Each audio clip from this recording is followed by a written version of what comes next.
staying on top of federalism, uh, until now we've talked about union and the states, but now let's move to the third tier of the government. In the current budget, they also talked about financing reforms for the urban local governments, like they've envisaged establishing UIDF, Urban Infrastructure Development Some Fund. 10,000 crores they allocated in the Yes. first instance. Yes. They've also talked about property tax governance reforms, and they've also talked about improving credit worthiness of the cities to raise municipal bonds. You've been a champion of local governments. Besides the political and philosophical arguments for strengthening local governments, why do you think that local governments are really necessary? They are schools for democracy. Without that, what is happening is, we discussed earlier the freebies and the short-term welfare impulses dominating at the cost of the long-term good. One of the reasons is, in a highly centralized government, I as a citizen do not understand where my tax money is going. I don't understand whom I'm voting for and what's happening as a consequence. There is no link between my vote and the consequences that result in good or bad for the family, and my taxes and the services I receive. In the absence of that, how do I make a choice in the elections? Therefore, vote buying. In southern part of the country, minus Kerala and many other parts of the country, let's be blunt about it. I'm very proud of our country and our democracy. But if we don't acknowledge some of the failings of our system, then we are being hypocritical. Thousands of rupees change hands to get one vote. One by-election in Telangana for the state assembly recently cost more than the total cost of the parliamentary election in Britain. It's a disgrace and a shame and a tremendous danger to our democracy. Once you don't understand what exactly the vote does, money, that's determining the electoral outcomes. Karnataka elections are due. I'd been in rural Karnataka last 3-4 days. The kind of things one hears about what's going to happen or what's happening, I don't think I need to elaborate that. Next 2-3 months, you will see what's happening there. It's a disgrace. If money itself is not enough because major players are equally distributing money, then excessive emphasis on short-term welfareism at the cost of long-term good, each outbidding the other. Competitive populism is taking over. Again, the economic future of India is in jeopardy. It's a practical issue. And the third, if these two don't work, we always have the age-old Indian schisms, caste, region, religion, language, diversities. We polarize people, no. If a language or region or your religion gives you strengths and moorings, they're perfectly okay. But it must be part of coexistence framework. It can't be a means of polarization and dividing the people of this country. Caste is no longer of any value in society. It has to disappear. If you make the caste the primary form of mobilization of the vote in politics, then we are actually reverting back to the Middle Ages. All these are happening largely because there is no local governance. We have the weakest local government structure in the world. I always give the example of the apartment where now this office is. What do? We pay a monthly fee.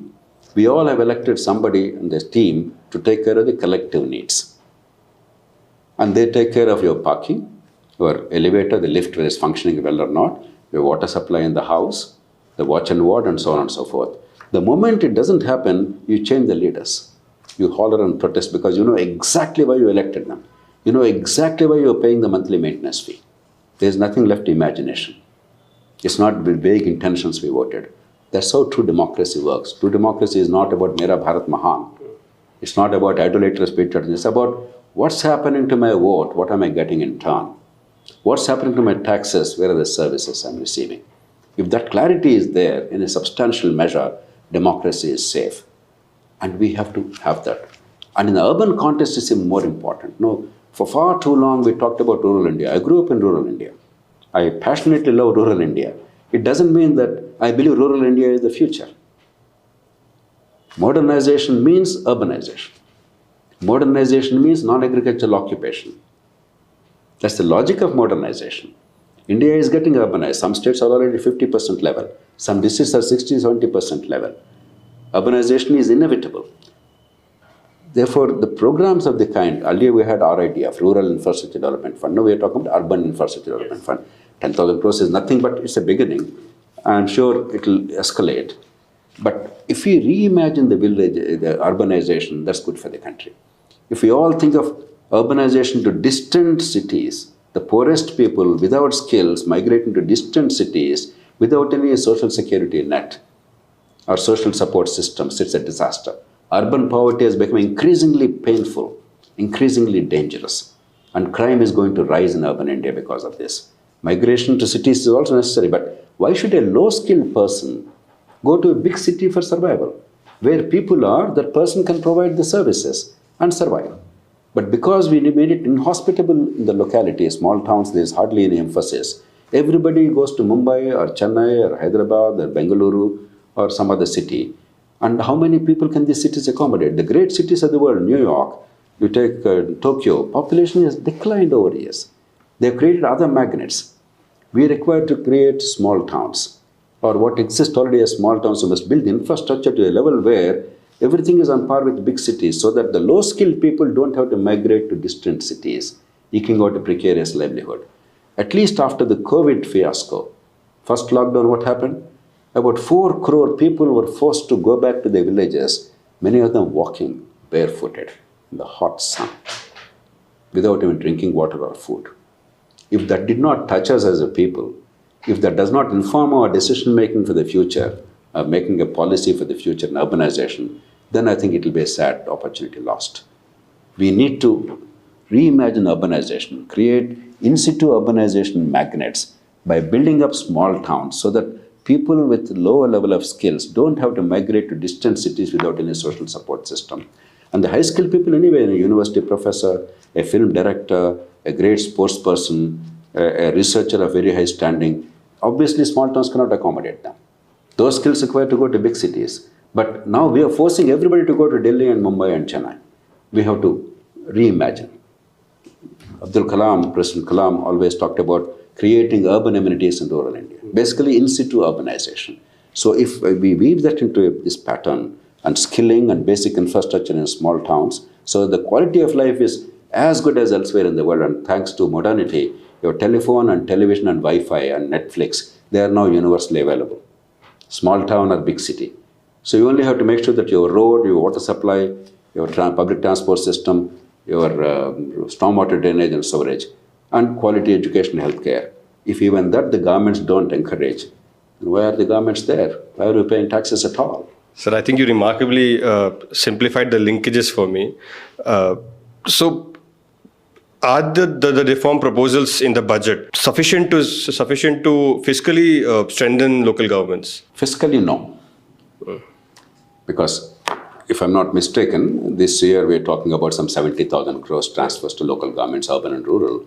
That comes to about 500 rupees per capita at 1.4 billion population. It's peanuts. When you consider the total government expenditure in the country, union and states, union is about 45 lakh crores. Minus transfers to states, probably it's another 20-25 lakh crores in the states. So we're looking at 60 to 70 lakh crores of expenditure by the government. And overall public expenditure, statistics globally show that India has the lowest share of local governments in public expenditure. China has something approximating 50%. An autocratic dictatorship, a relatively homogeneous dictatorship, is 40 to 50% local government expenditure, 40 to 50% of the public expenditure share. India, a world's most diverse and vibrant free democracy, 2 to 3% also is not there. Pakistan, Bangladesh, Nigeria, Belgium, Brazil, Argentina, Mexico, name it, every country, let alone the rich countries, every emerging economy and poor countries, even dictatorships and military tyrannies, even they spend more in local governments. So we are the most centralized country in the world.